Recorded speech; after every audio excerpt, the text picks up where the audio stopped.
मध्ये आहे। मी सुद्धा ऑल इंडिया पॅन्थर सेनेच्या वतीनं मला पाठिंबा सुद्धा दिलेला आहे आणि या गेंड्याच्या गातडीच्या सरकारला या ठिकाणी आज हे आंदोलन होत आहे, काय सांगताल याची पार्श्वभूमी काय, कशामुळे होत आहे? सर्व भारतीयांनी आणि आदरणीय प्रकाशजी आंबेडकर आमचे बाळासाहेबांनी ही जी महाराष्ट्र बंदची हाक दिलेली आहे, दिल्ली येथे जंतर मंतरवर विद्यार्थ्यांवर अमानुष लाठी हल्ला झालाय। या लाठी हल्ल्याच्या निषेधार्थ हा आम्ही पुकारलेला बंद आहे।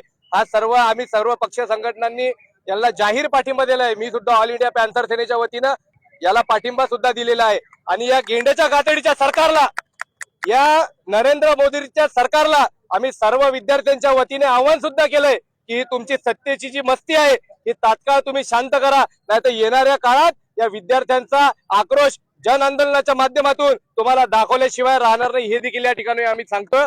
कारण की डॉक्टर बाबासाहेब आंबेडकरांनी आम्हाला दिलेल्या संविधान आहे आणि संविधान आम्हाला लढण्याचा एक आधार आहे।